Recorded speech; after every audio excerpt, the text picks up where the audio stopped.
समास को भी जितने सूत्र हैं उनके माध्यम से देख सकते हैं।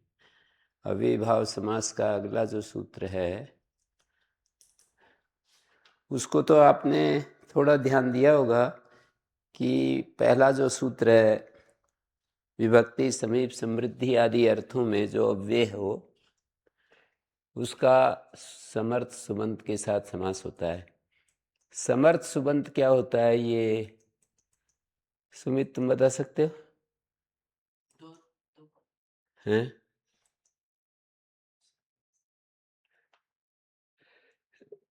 क्या होता है भाई कर्तव्य? क्या होता है सौरभ जी?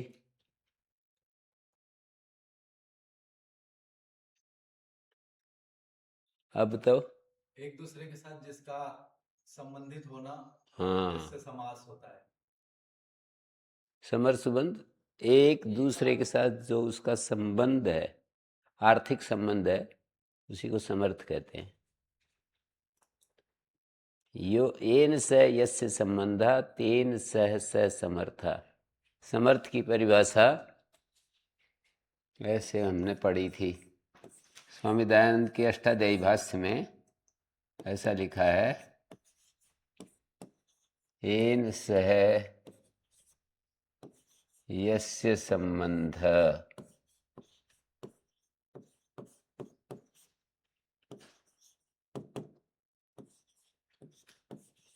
तेन सह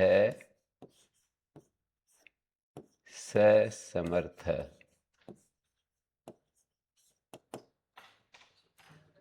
समर्थ सुबंत के साथ समास होता है, मतलब संबद्ध अर्थ वाले सुबंत के साथ समास होता है। स्वामी दयानंद जी ने भी भाष्य लिखा है। हाँ, 3 अध्याय का मिलता है, चार का मिलता है शायद।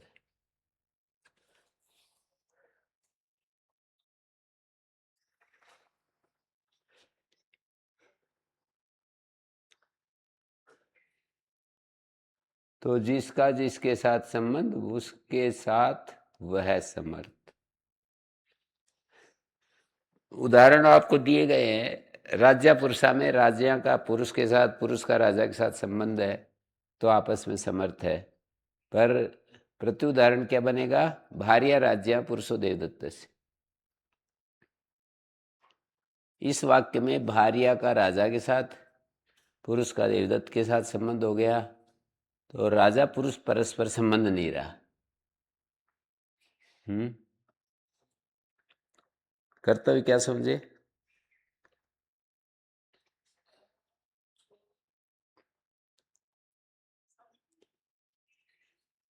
समझ में नहीं आ रहा हैं? समझ में नहीं आ रहा है। पूछा भी नहीं। मैंने कहा राजा का पुरुष, जैसे माता का पुत्र, माता पुत्र के साथ और पुत्र माँ के साथ संबंधित है, हैं? पर मैं यूं कहूं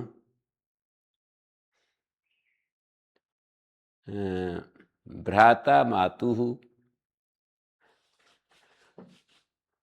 मातुः पुत्र, ये तो समर्थ हैं, पर भ्राता मातुः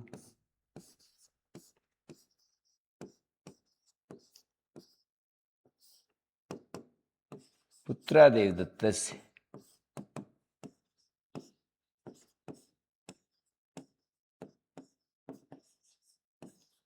तो ये दो समर्थ नहीं रहे। अब क्यों क्यों नहीं रहे? भाई की माँ का पुत्र विदेश।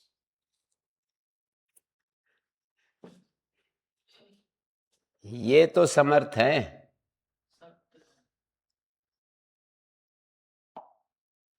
ये समर्थ हैं और ये समर्थ हैं, लेकिन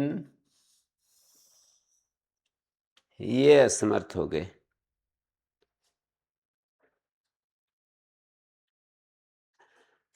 मातु पुत्र जो मैंने ऊपर रेखा खींची है ना, जी, मातु और पुत्र ये दोनों समर्थ नहीं है।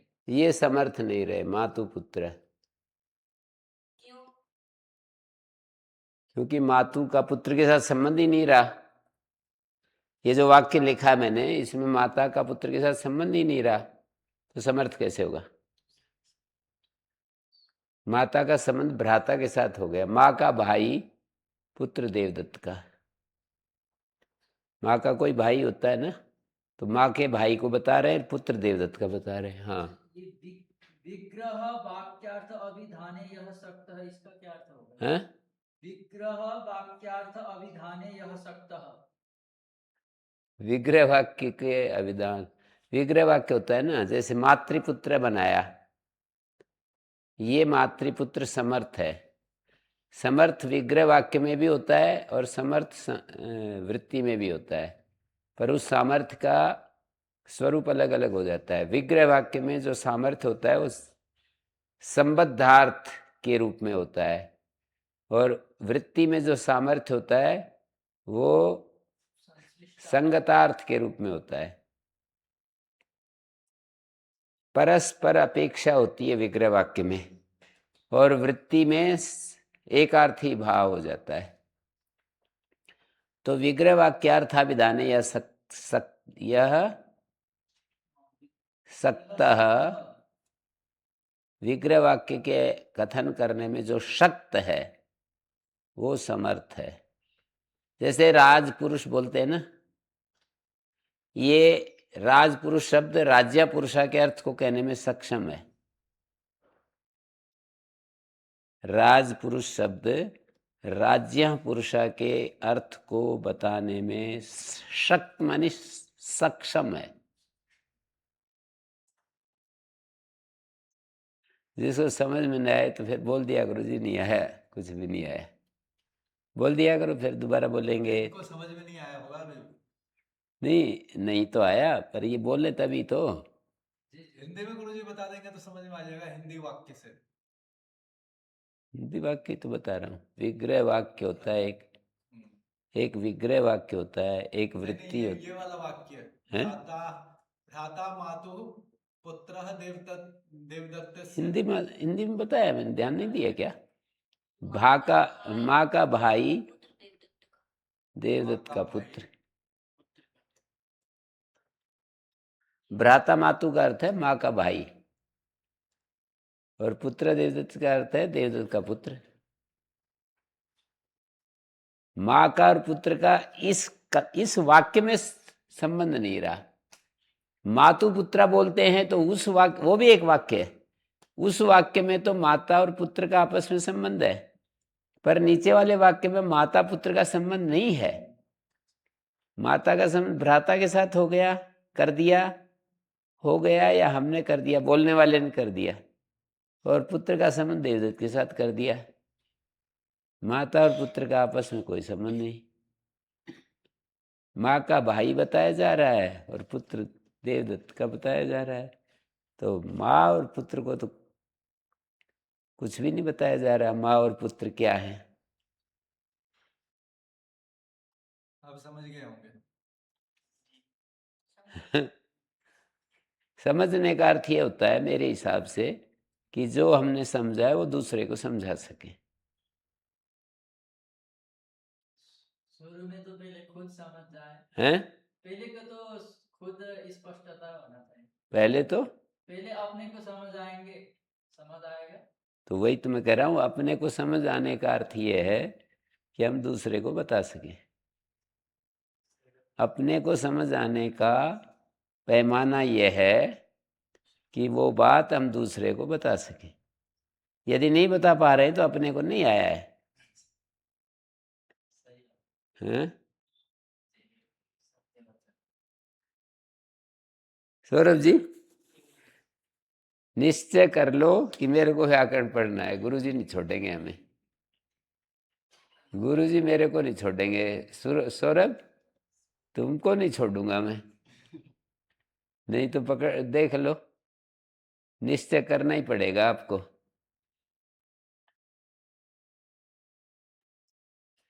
ये एक स्वाभाविक जगत की प्रक्रिया है। स्वाभाविक प्रक्रिया बता रहा हूँ, एक जगत की, संसार की, भगवान की भी है। अब मैं तो आदमी हूँ कि जो जिसका प्रियाचरण करेगा वो उसके लिए, जो जिसका प्रियाचरण करेगा वो उसको सहयोग किए बिना रुकेगा नहीं। प्रियाचरण नहीं करेंगे तो वो दूसरा भी उतना फासले में ही रहेगा, हैं? वो स्वाभाविक है, ऐसा द्वेष नहीं है। ये भजन्ति तु मां भक्त्या मयि ते तेषु चाप्यहम्। मतलब इसमें द्वेष बुद्धि नहीं है कि भाई इसके साथ ये ज्यादा कनेक्ट हो रहे हैं, इसके साथ कम कनेक्ट हो रहे हैं। वो दूसरा व्यक्ति कनेक्ट नहीं हो रहा है, इसलिए वो होता है, समोहम सर्वभूतेषु, हैं? समोहम सर्वभूतेषु न मे द्वेषोऽस्ति न मे प्रियः। हाँ ये भजन्ति तु मां भक्त्या मयि ते तेषु चाप्यहम्। हाँ, देखो इन्होंने गीता प्रमाणित कर दी गीता से। समोहम सर्वभूतेषु न मे द्वेष्योस्ति न प्रिया। मैं तो बराबर सबके अंदर बसा हुआ हूं, न मेरे और द्वेष है न प्रिय। ये भजंती तो ये माम भक्त्या तेसु, मयि ते तेषु चाप्यहम्। ते क्या है? मयि ते तेषु चाप्यहम्। मयि ते तेसु चाप्यहम। मुझ में वे हैं और मैं उनमें हूं।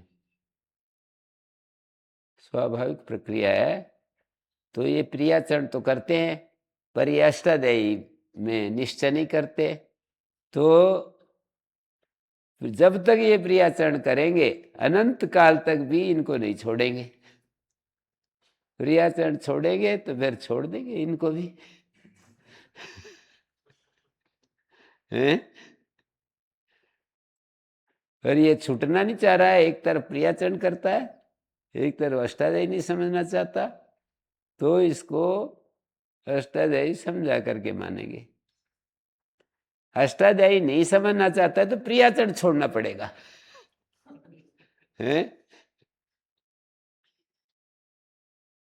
ये प्रियाचरण क्या होता है? प्रियाचरण क्या होता है? जो मुझे अच्छा लगता है वो तुम्हें करना पड़ेगा, जो तुम्हें अच्छा लगता है वो तो सभी कर रहे हैं, जो मुझे अच्छा लगता है वो तुमको करना पड़ेगा, हैं? मुझे क्या क्या अच्छा लगता है, या चुप होकर के शांत होकर के देखोगे ना तो सारा चित्र आ जाएगा कि गुरुजी क्या क्या चाहते हैं, हैं? सबका तो मैं बता नहीं रहा हूँ, बहुत सारे लोगों का प्रियाचरण है केवल सौरभ का ही नहीं, बहुत सारे का है, बहुत सारों का नहीं है, फिर वो दूसरे में हीन भावना आती है। तो इसलिए इनका तो मैंने जानबूझ करके बता दिया। एक का ये ऐसा ही था, कुछ मतलब इनडिफरेंस है, थोड़ा समता में रहता है ये, तो इसलिए इसका नाम ले दिया, हैं? कि इसका नाम लेने से दूसरे को कोई परेशानी नहीं होगी, हैं? किसी का और का नाम ले दूंगा तो दूसरे को परेशानी हो जाएगी ना, इसलिए मैं नाम नहीं लूंगा दूसरों का। गुरुकुल में बहुत सारे लोग रहते हैं, तो किसी का नाम लेने से दूसरे को परेशानी हो जाती है, तो ऐसा नाम लेना क्यों? पर इसके नाम लेने से मुझे ये भी पता है कि इसका नाम लेने से किसी को कहा कि भाई गुरु जी इसी के पीछे क्यों पड़े हुए हैं? व्याकरण के साथ साथ जीवन भी पढ़ा रहा हूँ, हैं? इससे बहुत उत्साह आता है जीवन में। हैं? ऐसे आपके वचन सुनने से काफी उत्साह आता है जीवन में। हाँ, जी।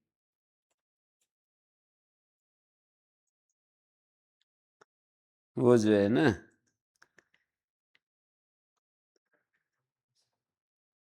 स्वामी जी कभी कभी बोलते थे, हमें को व्याकरण पढ़ाया, हमको आचरण सिखाया, दो शब्द बोलते हैं ना, व्याकरण पढ़ाया, आचरण सिखाया। महाराज जी, तो अब ले लीजिए, फिर यहीं पर आ जाओ। हाँ भाई, क्या है समर्थ, अब बताओ। जो जिसमें परस्पर संबंध हो, हैं? जिसमें परस्पर संबंध हो, हाँ, इसमें मातु पुत्र पुत्र में परस्पर संबंध है, इसलिए समर्थ है। भ्राता मातु पुत्र देवदत्तस्य, इसमें समर्थ सुबंत नहीं है। इनमें माता पुत्र का संबंध नहीं है, भ्राता माता का है, भ्राता पुत्र और माता देवदत्त का है, पुत्र और देवदत्त तो वो तो समर्थ हो गए, पुत्र देवदत्त समर्थ हो गया, और भ्राता मातु ये समर्थ नहीं है। अब सुमित बताएगा। जैसे पुत्र माता में तो समर्थ हो गया, पुत्र का माता, हैं? माता का पुत्र तो समर्थ हो गया। हाँ, यहाँ माता का भाई और यहाँ देवदत्त का पुत्र, यहाँ समर्थ। ये भी समर्थ हैं। हाँ, ये भी समझ गए। ये कहो वाक्य में माता का भाई भ्राता और मातु आपस में समर्थ हैं, पुत्र और देवदत्त आपस में समर्थ है, पर इस वाक्य में मातु पुत्र समर्थ नहीं। पास पास भी सुनाई पड़ रहे हैं तो भी हैं।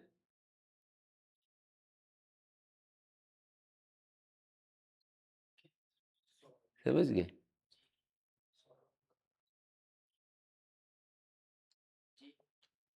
अब सौरभ का नंबर।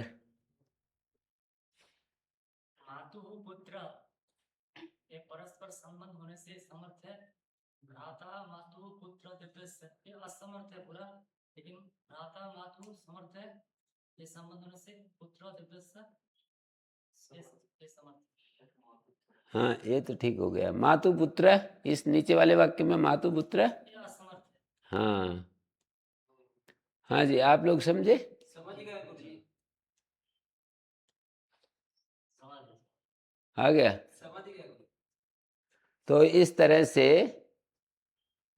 से ये समर्थ की बात है। तो इस पूरे समास प्रकरण में जब ये बात आती है तो इसका यही अर्थ होता है, समर्थ सुबंत के साथ समास होता है, समर्थ सुबंत के साथ समास होता है।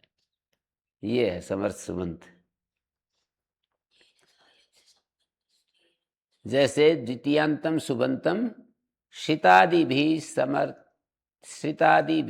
समर्थई सुबंतई से समस्यते। द्वितीयांत सुबंत श्रितादि समर्थ सुबंतों के साथ समास प्राप्त। कष्टम श्रिता ये समर्थ है,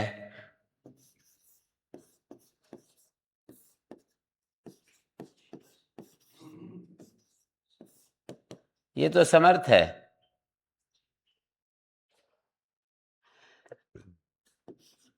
पश्य देवदत्त कष्टम,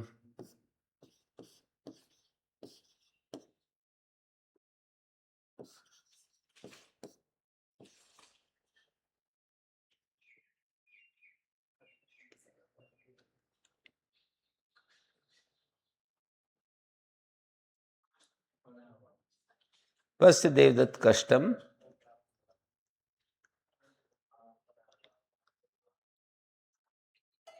क्या है, एक वाक्य है, पश्य देवदत्त कष्टम श्रितो विश्वामित्रः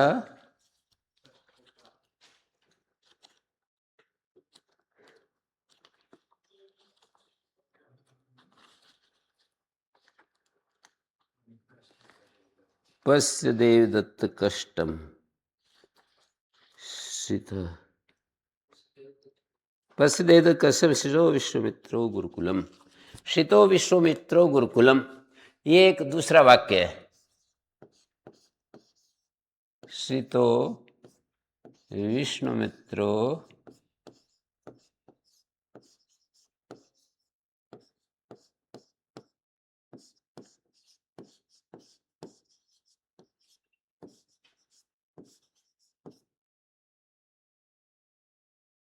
तो देखिए, पश्य देवदत्त कष्टम श्रितो विश्वामित्रो गुरुकुलम, यहाँ कष्टम और श्रित है, ये समर्थ नहीं रहे। ऊपर वाले में तो समर्थ हैं, पर नीचे वाले वाक्य में कष्टम श्रिता नजदीक नजदीक होने से समर्थ नहीं होता है। आप लोगों में भी पास पास बैठने मात्र से समर्थ नहीं होता है। उस कमरे में कोई बैठा है और आप यहाँ है, फिर भी समर्थ होते, है ना? दो आदमियों का घर पास पास होने मात्र से वो समर्थ नहीं होता। एक ही घर में दो भाई रहते हैं, समर्थ नहीं होते।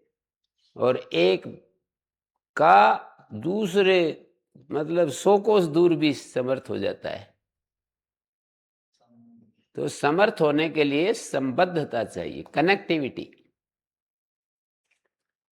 है। दूसरे वाक्य में कष्टम सीता समर्थ नहीं रहे, पकड़ में आ रहा है ये? हे देवदत्त तुम कष्ट को देखो, विष्णुमित्र गुरुकुल को पहुंच गया है। अब कष्टम और सीता का कोई लेना देना नहीं ना, एक दूसरे की तरफ देख ही नहीं रहे ये।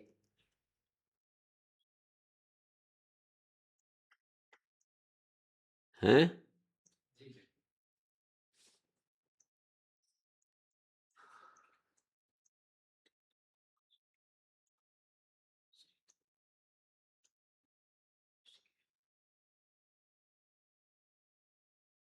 पश्य देवदत्त कष्टम स्थितो विश्वमित्रो गुरुकुलम।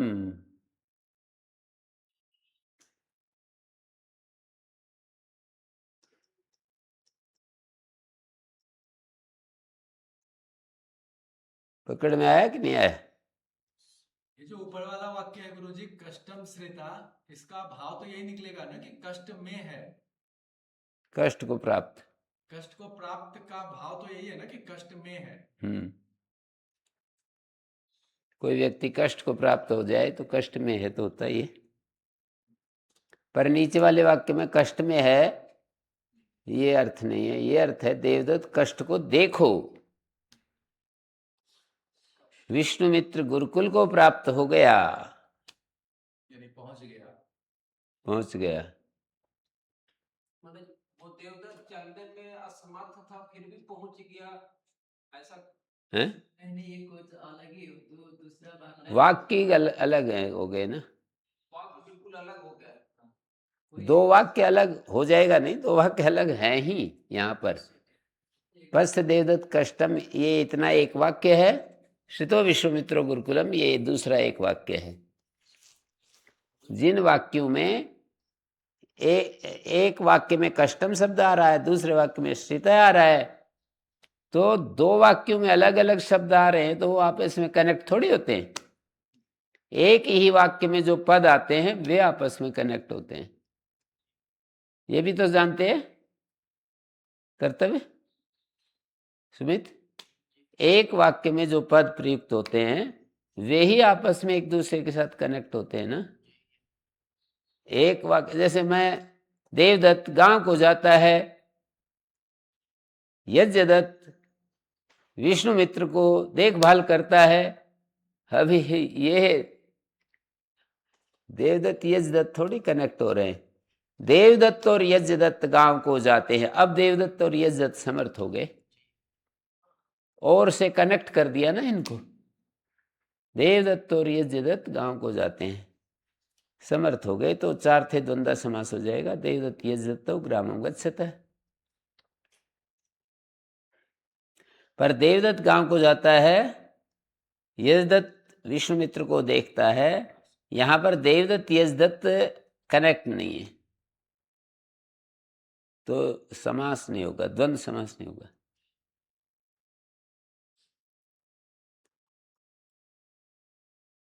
क्यों भाई, स्पष्ट हो रहा है?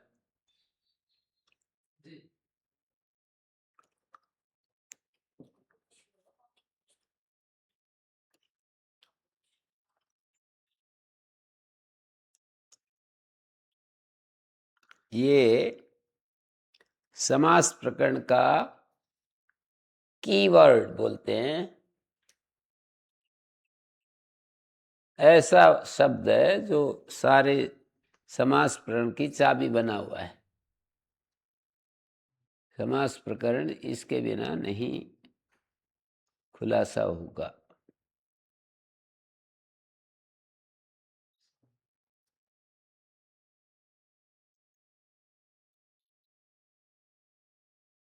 हम्म।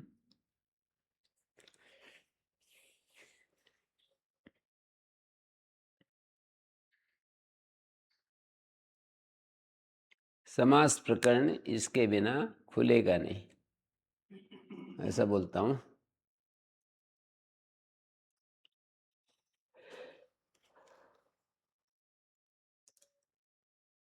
अव्यय विभक्ति समीप संप्रति का अर्थ बोलो।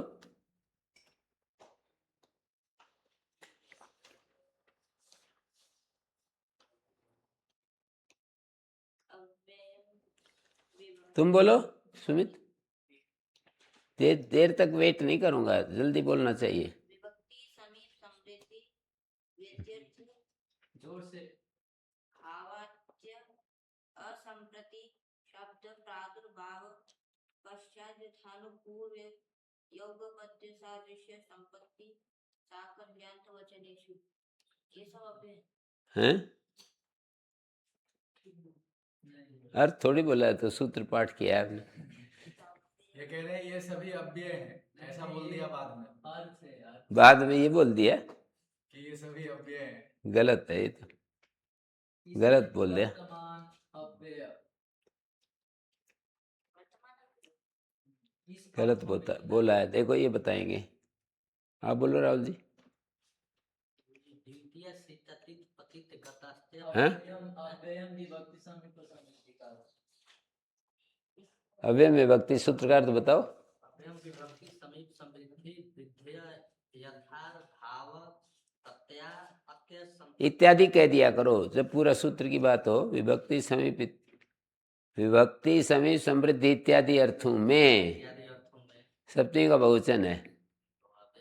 इत्यादि अर्थों में आगे पूरा करो वाक्य।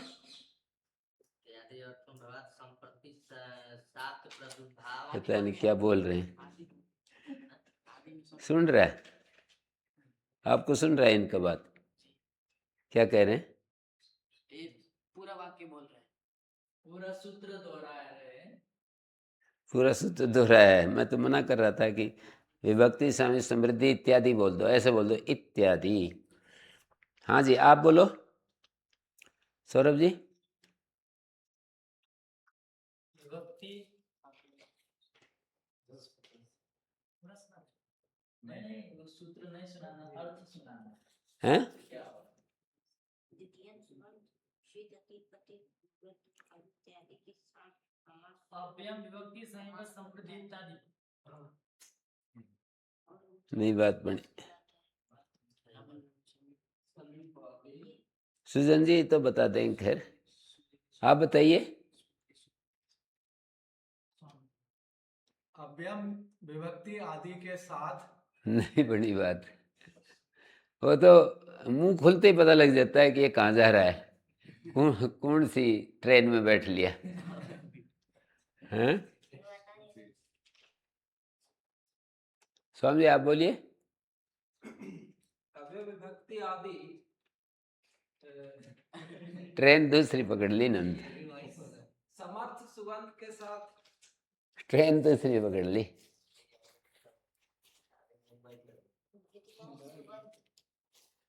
विभक्ति समीप समृद्धि इत्यादि अर्थों में वर्तमान अव्यय समर्थ सुबंध के साथ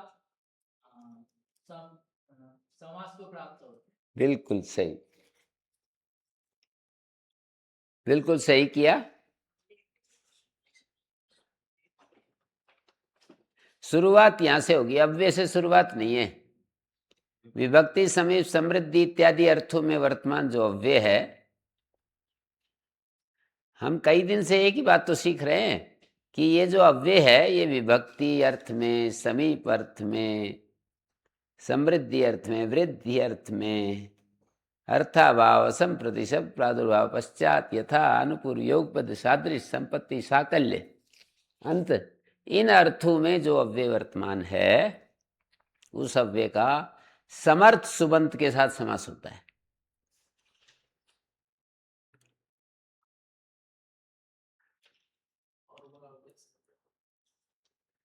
अब तो सौरभ जी भी बता देंगे। बताओ सौरभ जी, आज तो बता देंगे, 5 दिन के बाद की गारंटी नहीं है। विभक्ति समीप समृद्धि आदि हैं? विभक्ति समिति समृद्धि आदि, आदि थोड़ी होता है, फिर इत्यादि बोलो। इत्यादि इत्यादि इत्यादि भावार्थ्य संपत्ति सब। अरे इत्यादि बोल करके फिर और आगे बोलने लग गया। ये भाषा से अपरिचय के कारण से ऐसा हो रहा है। इत्यादि बोल दिया तो फिर ऐसे कहें कि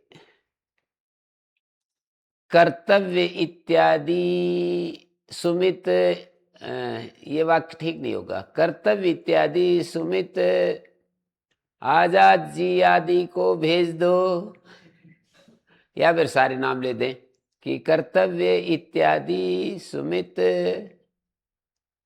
कर, 2-3 तो नाम ले दिया, फिर इत्यादि बोले। कर्तव्य सुमित इत्यादि आजाद, और ये नाम लेते गए। इत्यादि जब बोलते हैं तो उसके बाद में जो है वो तो अपने आप संग्रहित हो गए ना।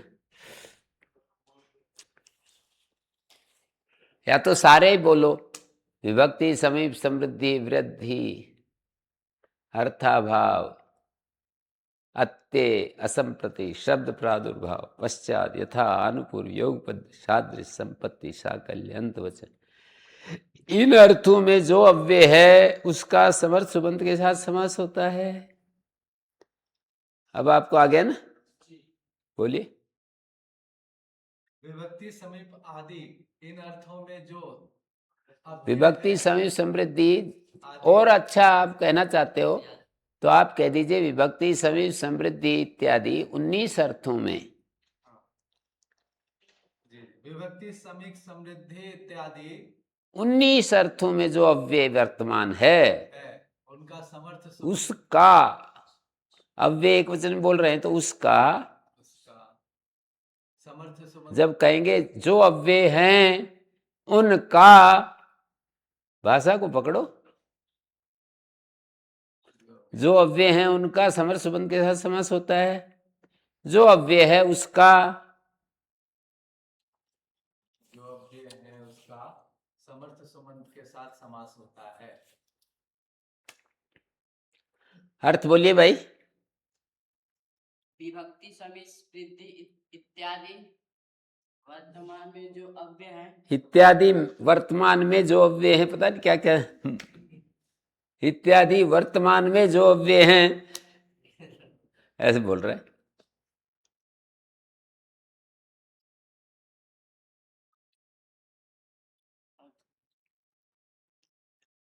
कितना भी मुश्किल कार्य है, जिन्होंने ये सोच लिया कि ये चाहे कितना भी कठिन कार्य है मुझे इसको करना ही है, वो पार जाएंगे। किसी काम को करने के लिए ऐसा जिनका मानस है कि भाई जितना ही कितना भी कठिन कार्य है, जैसे स्वभाव का परिवर्तन सबसे मुश्किल कार्य अष्टाध्यायी से भी मुश्किल है, पर जिन्होंने ये कह दिया अपने को कि भाई मेरा स्वभाव जो दूसरों को कष्ट देता रहता है, ये कितना भी मुश्किल कार्य है मुझे तो बदलना ही है, इसको बदल जाएंगे। हैं? श्री अरविंद ने कहा था कि परमात्मा के बारे में सब लोग चर्चा करते रहते हैं, परमात्मा को मुझे प्रत्यक्ष बिल्कुल अनुभव करना है, चाहिए कितना भी मुश्किल कार्य है, ऐसा मैंने निश्चय कर लिया है। मतलब जब वो इस रास्ते में आए तो उन्होंने, उनका विवाह हो गया था और अपनी पत्नी के नाम पत्र लिखा था। तो उस पत्र में ये लिखा था कि मैं तो पागल हो गया हूँ और ये कार्य मुझे भगवान को प्राप्त करना है। जिसकी चर्चा शास्त्र करते हैं, महात्मा करते हैं, केवल चर्चा मात्र से मुझे संतोष नहीं हो रहा, मुझे उसको साक्षात करना है, निरंतर सतत उस अनुभव में रहना है। ये कार्य कितना भी कठिन है पर मुझे ये करना ही है। कर लिया फिर। सबसे मुश्किल कार्य है ये। स्वभाव परिवर्तन भी इससे तो नीचे ही है, शास्त्र पढ़ना इससे नीचे है। हैं? कार्य, कठिन कार्यों की एक हायरार्की है, एक ऊपर से नीचे लाइन है। सबसे मुश्किल आत्म साक्षात्कार, उसके बाद स्वभाव परिवर्तन, उसके बाद शास्त्र पढ़ना, उसके बाद जो है स्वभाव परिवर्तन में ही आ गया व्यवहार को ठीक करना, वो तो स्वभाव में। स्वभाव में आ गया व्यवहार को ठीक करना, शास्त्र अध्ययन,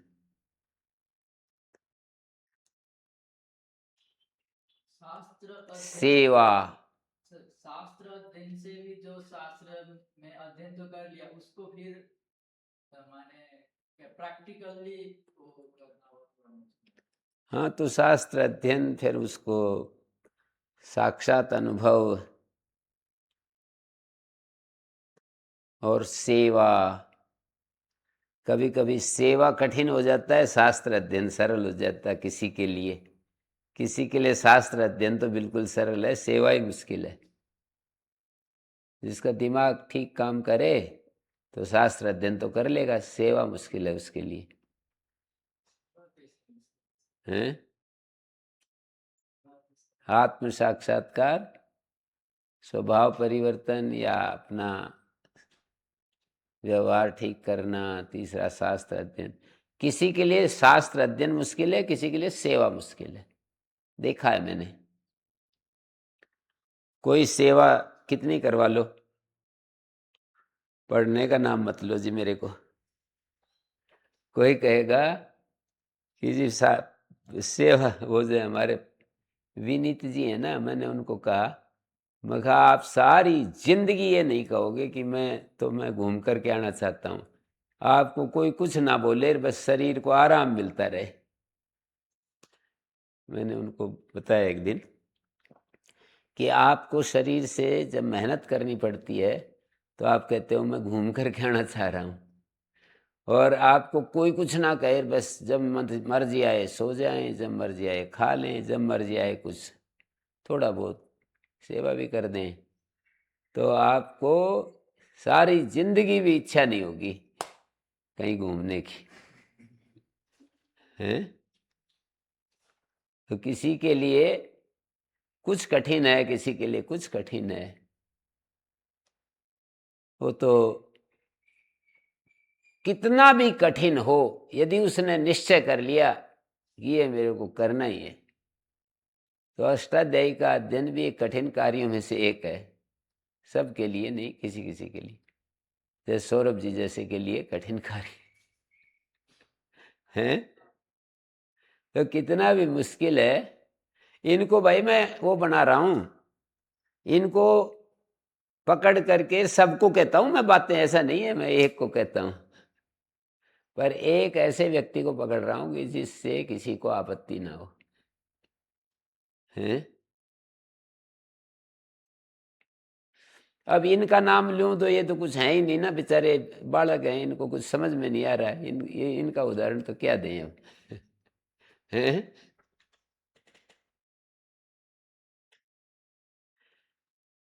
तो अव्यय विभक्ति समीप समृद्धि का अर्थ फिर वापस से आकर के बोल दो, पूरा पूरा बोल दो जल्दी से। विभक्ति समीप समृद्धि इत्यादि 19 अर्थों, इत्यादि 19 अर्थों, इत्यादि 19 अर्थों, हाँ 19 अर्थों में। समर्थ रटी हुई चीज तो ऐसे गायब होती है। इत्यादि 19 अर्थों में समर्थ सुबंत का समास होता है, ऐसे बोल रहा है। समझी समझी नहीं अभी, रट करके बोलना चाह रहा है। हाँ बोलो। विभक्ति समीप समृद्धि इत्यादि 19 अर्थों में जो अव्य है, अनेक अर्थों में 19 अर्थों में जो अव्य है, समास सुबंत के साथ समास होता है। हाँ ये ठीक बोले, ये नंबर मार गया भाई, आपसे आगे बाजी मार गया। इत्यादि अर्थों में जो अव्यय है ना, आप ये समझ लो विभक्ति का एक अर्थ, विभक्ति को कहने के लिए एक अव्यय का प्रयोग होता है। विभक्ति से यहाँ सप्तमी विभक्ति ली गई है, सारी विभक्तियां नहीं ली।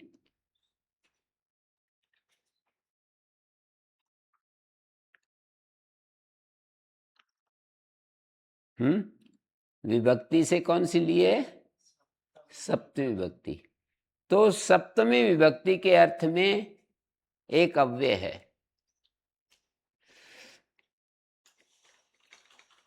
वो तो बोलो कौन सा, बोलो कौन सा अव्यय है सप्तमी विभक्ति के अर्थ में?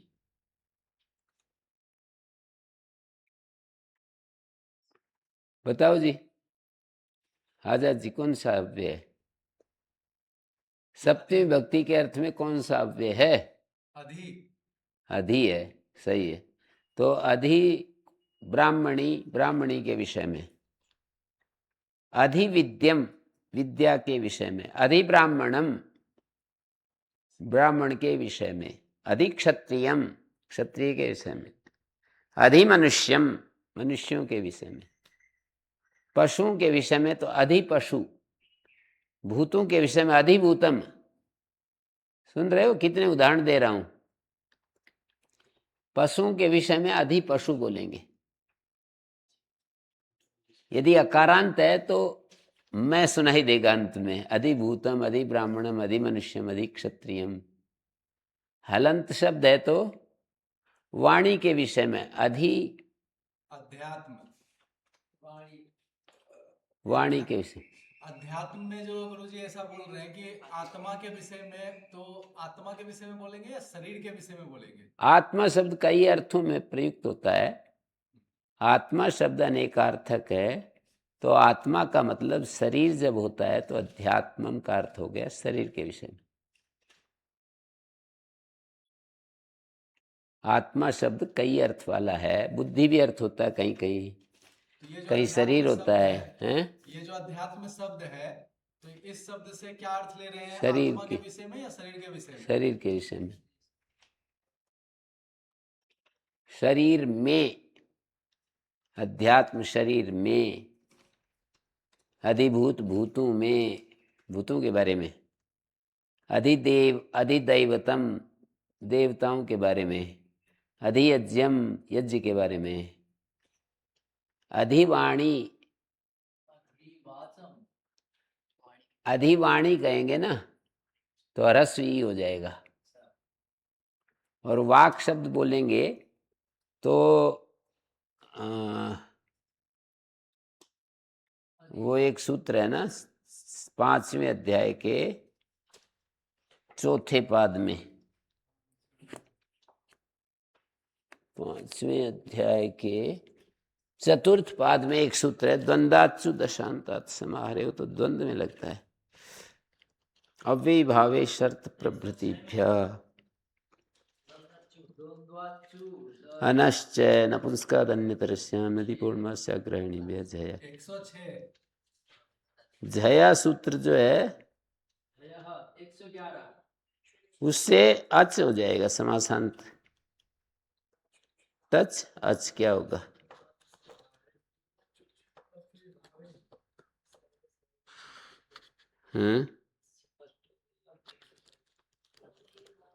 टच 112 तक टच प्रत्यय हो जाएगा। टच का आय बचेगा, अधिवाचम बनेगा। अधिवाच शब्द है ना जैसे, तो जयंत शब्द से उत्तर टच प्रत्यय हो जाता है अव्ययीभाव समास में। जय प्रत्याहार जिसके अंत में है, जय। झबई घड़द, जब गढ़द, खपय छड़ चढ़ता कपय कपय तक। चौथे, तीसरे, दूसरे, पहले अक्षर जिसके अंत में हो उससे समासांत टच हो जाता है।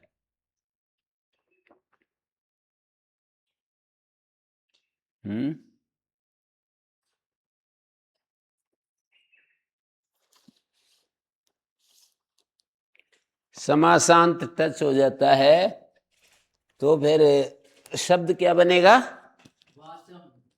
अधि टच करके बनाएंगे तो अधिवाचम बनेगा।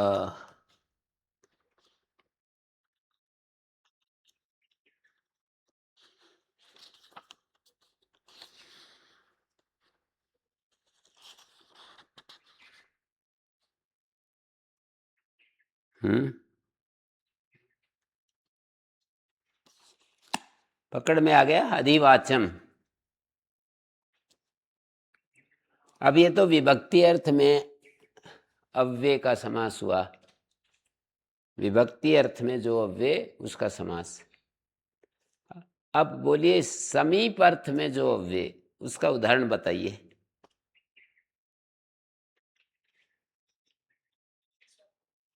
आप बताओ। उपकुंभम। हाँ सही बताया कि ये जो उप है ये समीप अर्थ में उप अव्यय है। जैसे विभक्ति अर्थ में अधि अव्यय था, समीप अर्थ में उप अव्यय है। अब इस शैली में आगे बढ़ेंगे। समृद्धि अर्थ में जो अव्यय उसका समास। सौरभ जी बोलिए, समृद्धि अर्थ में कौन सा अव्यय पकड़ोगे?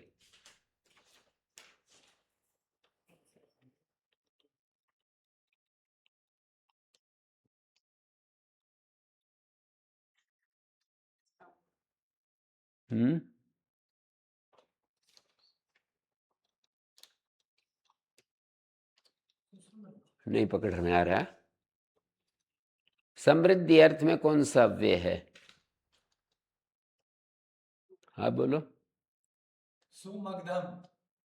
सुमगधम इसका उदाहरण होगा। सु जो अव्यय है वो समृद्धि अर्थ में, समृद्धि अर्थ में है और इसका उदाहरण सुमगधम होगा। सुमगधम या सुमद्रम। सुमद्रम। मगध देश की समृद्धि या मद्र देश की समृद्धि, ऐसा अर्थ है। मद्र कौन सा देश था गुरुजी? मद्र नरेश आता है ना वो, उधर ही होगा कहीं बिहार की तरफ। महाभारत में भी आता है ना मद्र नरेश। शल्य। मद्र नरेश थे ना।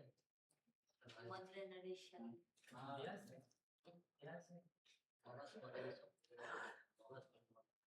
उपनिषद में भी आता है मद्र। तो महाभारत भी आता है मद्र। मद्र देश में हम यज्ञ विद्या सीख रहे थे। हैं? पतंजल काव्य के घर में यज्ञ विद्या सीख रहे थे, तो वहां उसकी भार्या गंधर्व गृहीता थी। हाँ भाई आगे बोलिए। वृद्धि अर्थ में कौन सा अव्यय है? दूर यमन। हैं? दूर यमन। दूर अफ्रीका। दूर। दुर। यहाँ पर छोटे ई छोटा ऊ इनका बड़ा महत्व है।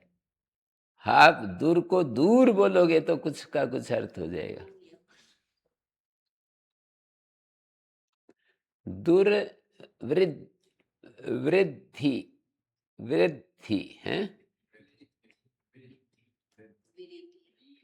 जैसे दुर्यवनम यवना नाम वृद्धि वृद्धि वृद्धेर अभाव। दूर अफ्रीका।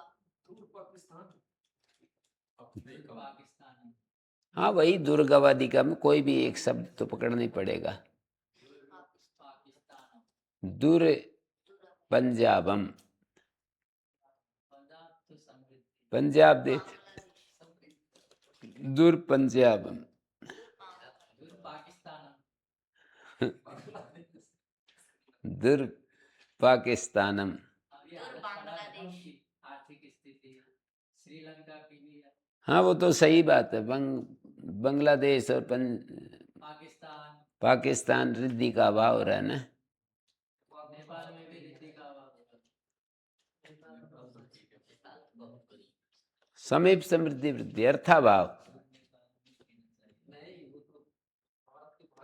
निर्मक्षिकम अर्थाभाव अर्थ में निरव्यय। अत्य अति शीतम निर्हिमम। एक कोई अव्यय हो ऐसा नहीं है। एक अव्यय कहीं तो उसका अत्य अर्थ है, कहीं उसका कुछ और अर्थ है, ऐसा भी होगा। दो दो तीन तीन चार चार अर्थों में प्रसंग के अनुसार देखेंगे। जैसे अति ही मम में अत्य अर्थ है। अत्य का अर्थ होता है बीत जाना। जैसे अब सर्दी का मौसम नहीं रहा, अति हिमम जातम। हिमम, अति हिमम। अब वर्षा का मौसम नहीं तो अति वर्षम, निर्वर्षम।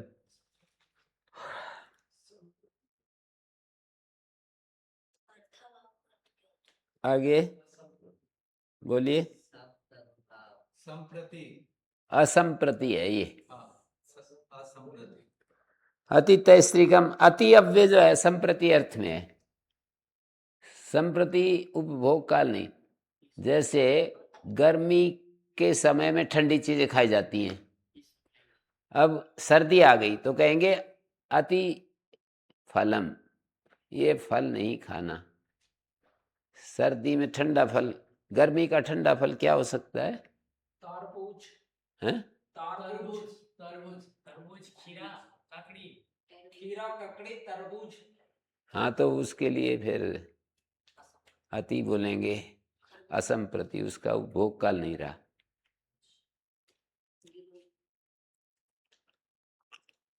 विभक्ति समीप समृद्धि वृद्धि अर्थाभाव अर्थाभावात्या संप्रति शब्द प्रादुर्भाव इति पाणिनि तत्पाणिनि। शब्द प्रादुर्भाव अर्थ में इति अतत अव्यय है। शब्द प्रादुर्भाव अव्यम विभक्ति समीप समृद्धि वृद्धि अर्थाभावात्या संप्रति शब्द प्रादुर्भाव। पश्चात है ना, वृद्धि अर्थाभाव अत्य संप्रति शब्द प्रादुर्भाव का मतलब शब्द की प्रसिद्धि, popularity of some particular word, किसी पर्टिकुलर वर्ड की पॉपुलरिटी। वंदे मातरम। हैं? वंदे मातरम। वंदे मातरम क्या करें? वंदे मातरम जो शब्द है उसकी पॉपुलरिटी तो है भारत में। कम ही है, सब कहाँ जानते हैं। नहीं जानता। कल जो है ना, कल भारत सरकार ने नियम लागू कर दिया है ना वंदे मातरम के प्रति, क्या? तो बहुत चर्चाओं में है। वो अनिवार्य कर दिया उसका गायन, और उसका एक प्रोटोकॉल जारी कर दिया कि सबको गाना अनिवार्य है किसी विशेष उपलक्ष्य आदि में, स्वतंत्रता दिवस आदि के कार्यक्रम आदि में। सफलाम सुजलाम, जी। चलो अच्छा है। तो उसको कई लोग स्वीकार नहीं कर रहे हैं और उस पर विवाद आदि है। तो गुरुजी कह रहे हैं कि जो विवाद रूप में जो शब्द का अगर प्रसिद्धि अगर हो जाए तो उसको ले सकते हैं। सब जो भी शब्द प्रादुर्भाव, शब्द की प्रसिद्धि। तो एक प्रसिद्धि होती है, एक होती है कि नकारात्मक प्रसिद्धि भी हो रही है, तो उसको भी ले लेंगे। दोनों हो रही है, सकारात्मक भी हो रही है, नकारात्मक भी एक हो रही है, और कहीं कहीं कुछ नकारात्मक ही। अभी तो इस प्रसंग में सकारात्मक नकारात्मक भी कुछ है कुछ अंश में, लेकिन कुछ कुछ चीजें होती है कि नकारात्मक अंश में। थोड़े दिन बोल करके चुप हो जाएंगे, ये तो ऐसे ही चलता है ना। नहीं नहीं, मेरा प्रश्न ये है कि अगर कोई नकारात्मक रूप से प्रसिद्धि है तो इस उदाहरण से ले लेंगे उसको। कैसे उग्रवादी वगैरह है? हाँ, हाँ, हो सकता है। शब्द की प्रकाशता ली गई है, शब्द की लोक में, वो तो प्रकरण से पता लगेगा कि ये नकारात्मक है या सकारात्मक है ना। प्रकरण से पता लगेगा। इति लोके प्रकाशते, चर्चा में आ रहा है ये उग्रवादी का नाम।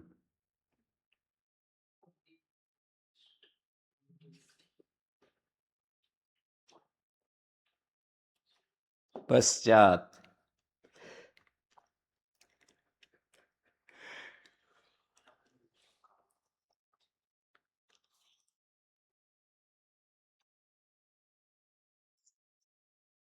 पश्चात अनुरथम पादातम।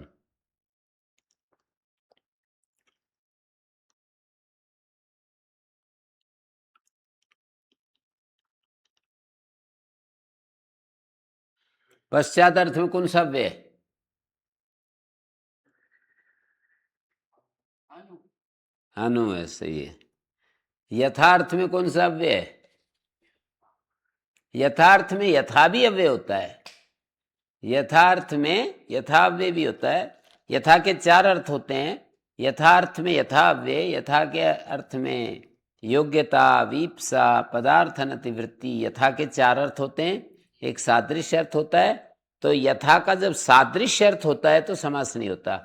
यथा का जब पदार्थनतिवृत्ति अर्थ होता है तो समास हो जाता है। यथा का योग्यता अर्थ नहीं, अनुरूपम आदि यथा के अर्थ में अनु है, अनुरूपम, और यथा के अर्थ में सादृश्य भी होता है।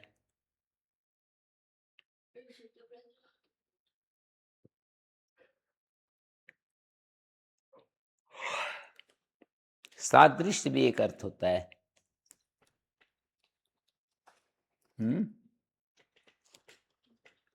सादृश्य, योग्यता, वीप्सा, पदार्थ अनतिवृत्ति।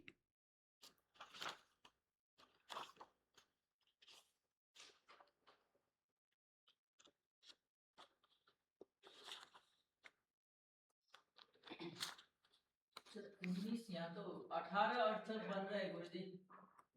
18 कैसे? 19 नहीं बन रहे। 18 कैसे? 16 अर्थ है ना ये सारे, और यथा के 4 अर्थ हैं, तो 16 4 नहीं, 16 नहीं, 18 अर्थ होंगे। मतलब 16 अर्थ हैं सूत्र में। 16 अर्थों में से यथा के 4 अर्थ, तो 16 4 20 नहीं होंगे। 16 एक यथा को निकाल दो तो 15 हुए, और 15 4 19, और 19 में से एक अर्थ में समास नहीं होता तो 18 होंगे। तो 18 अर्थ होंगे। विभक्ति, समीप, समृद्धि आदि। पर एक बात और भी है, सादृश्य अर्थ में यथा के अतिरिक्त कोई और अव्यय आएगा तब तो समास हो जाएगा, क्योंकि अगला सूत्र है यथा असादृश्य। यथा अव्यय का समास होता है असादृश्य अर्थ में। यथा मत्रम ब्राह्मणा नामंत्रेषु, जैसे परिमाण अर्थ है यथा का। यथा मत्रम, जितने पात्र हैं उतने ब्राह्मणों को आमंत्रित कर लो। पर सादृश्य अर्थ में कोई और यदि अव्यय है तो उसका समास हो जाएगा।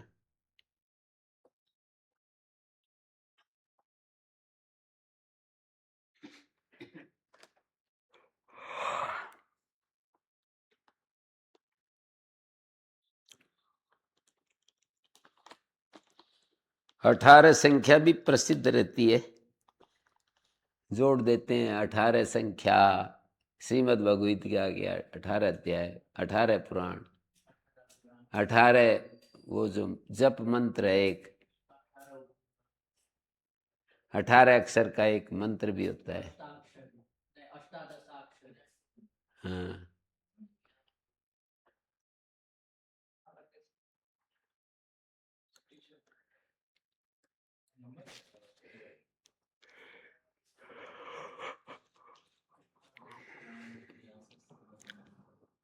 यथा प्रत्यर्थम। यहाँ पर बताओ सुमित, प्रत्यर्थम में क्या अर्थ है? कौन सा अर्थ है यहाँ पे प्रत्यर्थम में? कर्तव्य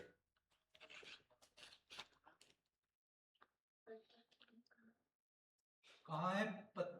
प्रत्यर्थम जो शब्द है, कहाँ है इस सब? मैं बोल रहा हूँ प्रत्यर्थम शब्द में कौन सा अव्यय है, किस अर्थ में है? प्रति। हाँ,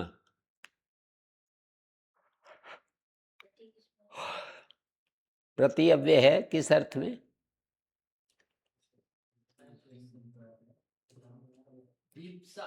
हैं? वीप्सा अर्थ में।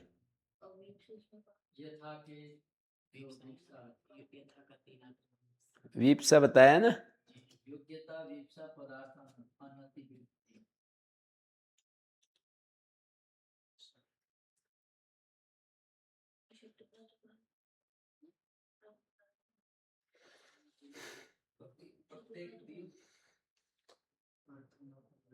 और बताओ, आनुपूर्वी अर्थ में कोई अव्यय?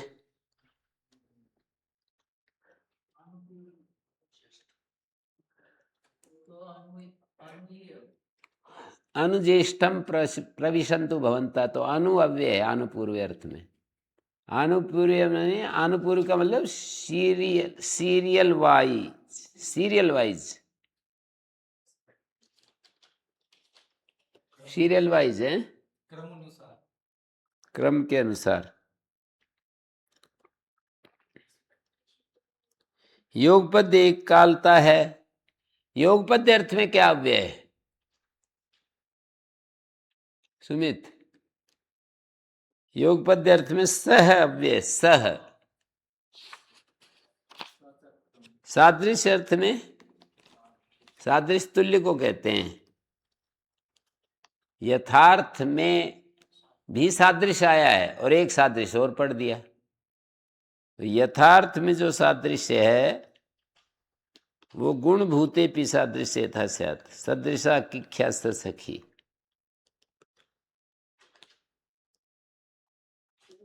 सादृश्य अर्थ में, सादृश्य अर्थ में जो अव्यय, सादृश्य अर्थ में जो अव्यय, और संपत्ति अर्थ में जो अव्यय। संपत्ति का मतलब अनुरूपता। सब्रह्म सब्रह्म बाभ्रवाणाम सक्षत्रम सालंकायनानाम साकल्य अशेषता सदृशम सत्रिणम अभ्यवर्ती। कोई सब्जी में तिनके भी आए हुए हैं पर खाने वाला तिनको सहित खा गया, मतलब तिनके भी नहीं निकाले। सत्रिणम अभ्यवहरती। और अंतवचन साग्नि अधीते, श्रेष्ठी अधीते, सपशुबंधम अधीते।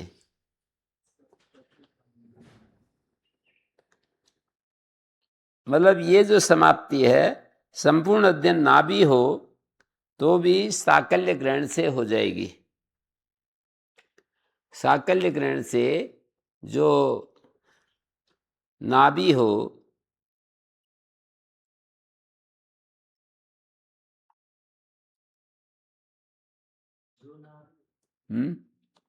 साकल्य ग्रहण से क्या होगा? क्या कह रहे थे? साकल्य ग्रहण से जो ना भी हो मतलब क्या? साकल्य ग्रहण सह, साकल्य अर्थ में जो अव्यय है वो सह है, और संपत्ति अर्थ में जो अव्यय है वो भी सह है, और सदृश अर्थ, सादृश्य अर्थ में जो अव्यय है वो भी सह है, और अंत अर्थ में जो अव्यय है वो भी सह है। सह, सह को वो उपसर्जन से स आदेश हो जाएगा, हैं?